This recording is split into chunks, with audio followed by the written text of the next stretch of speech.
যানজটের কারণে অসহ্য গরমের কারণে মানুষ ঘন্টার পর ঘন্টা লাইনে দাঁড়িয়ে আছেন গাড়ি নিয়ে। কেউ দিচ্ছেন অটো চালকের দোষ, কেউ দিচ্ছেন প্রাইভেট কারের দোষ। আজকে জানার চেষ্টা করব এই যানজট সৃষ্টির মূল কারণ কি এবং তার প্রতিকার সম্বন্ধে। চলুন তাহলে।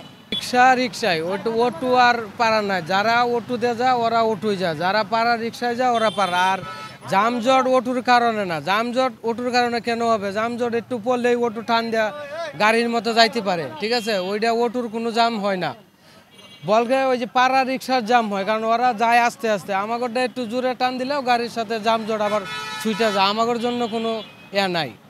নিষেধ তো ইয়ার থেকে তো কোনো করে নাই, আগে তো নিষেধ করছিল, এরপরে আবার ওরা আন্দোলন করছে, ঠিক আছে, আন্দোলন। আর ওইটা বন্ধ করে দিলে আমরা কিভাবে চলবো? আমাদেরও তো চলা লাগবে। যখন অটো ছিল না, আমরা ওইটা চালাইয়া সোসাইটি রিক্সা চালাইয়া আমরা সংসার চালাইছি।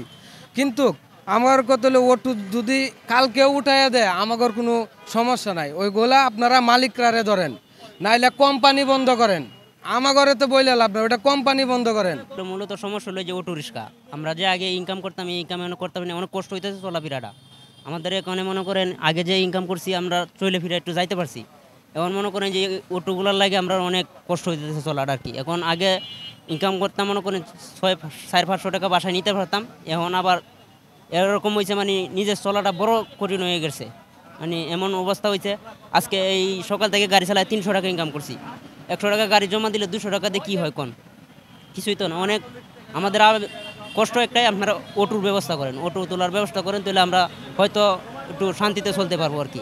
যে মেইন রাস্তায় অটো রিক্সা চালার কোনো এখতিয়ার নাই, ওদের কোনো ট্রেনিং নাই, এবং বাইকও আছে, সিএনজিও আছে, এদের কোনো মানে নাই, উচ্ছৃঙ্খলভাবে গাড়ি চালায়।